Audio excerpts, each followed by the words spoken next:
ഞാൻ doctor Satheesh Chandran, orthopedic surgeon, CH central hospital, വാരം.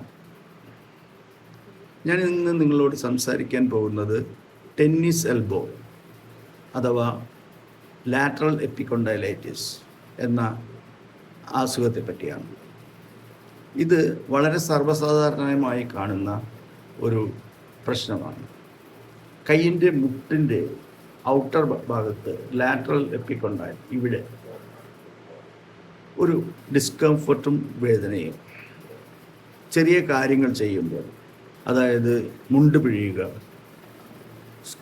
എന്തെങ്കിലും സ്ക്രൂ ടൈറ്റാക്കുക, മിറ്റമടിക്കുക സ്ത്രീകളിലാണെങ്കിൽ, തേപ്പ് പണി,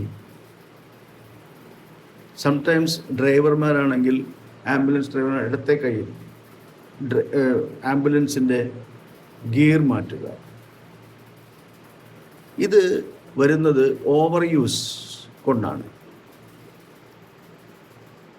ടെന്നീസ് കളിക്കാരിൽ ഇത് വളരെ സർവ്വസാധാരണമായതുകൊണ്ട് ഈ അസുഖത്തിന് ഞങ്ങൾ ടെന്നീസ് എൽബോ എന്ന് പറയും. മെഡിക്കൽ ടെർമിനോളജി ലാറ്ററൽ എപ്പിക്കൊണ്ടൈലൈറ്റിസ് എന്നാണ്. നമ്മുടെ കയ്യിൻ്റെ ഈ ഫോറാമിൻ്റെ ഡോഴ്സൽ ആസ്പെക്ട്, പുറം ഭാഗത്തുള്ള മസിലുകളെല്ലാം സ്റ്റാർട്ട് ചെയ്യുന്നത് ഈ പോയിന്റിൽ നിന്നാണ്. നമ്മളപ്പോൾ എന്തെങ്കിലും ഒരു സാധനം കൈ പിടിക്കുമ്പോൾ തന്നെ ആ മസിൽ ടൈറ്റായി, പിന്നെ ഒന്ന് വീശി ജോലി ചെയ്യുമ്പോൾ അത് റിപ്പീറ്റഡായിട്ട് ചെയ്യുന്ന കാര്യമാണെങ്കിൽ ഇങ്ങനെയുള്ള ബുദ്ധിമുട്ട് ഉണ്ടാവാം. ഇത് വന്നാൽ ചികിത്സ പറയുന്നത് റെസ്റ്റാണ്. റെസ്റ്റ്. പക്ഷേ നമുക്ക് ദിനചര്യകളിൽ അല്ലെങ്കിൽ ജോലി സംബന്ധമായി പണിയെടുക്കാതിരിക്കാനും പറ്റില്ല.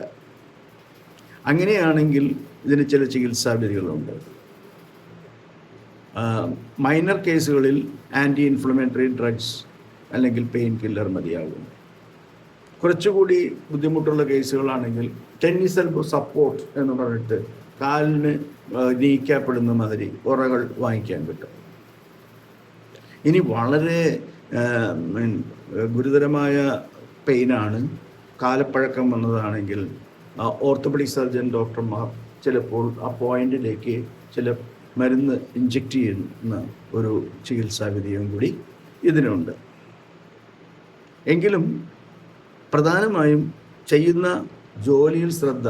ഇപ്പോൾ ടെന്നീസ് കളിക്കാരാണെങ്കിൽ അവരുടെ ടെക്നിക്ക് ഒന്ന് മാറ്റി ചെയ്യുക, അങ്ങനെയൊക്കെ ഉള്ള ചില കാര്യങ്ങൾ ശ്രദ്ധിക്കേണ്ടി വരും. സ്പോർട്സ് മെഡിസിനിൽ പറയുന്നുണ്ട് ഇതെല്ലാം.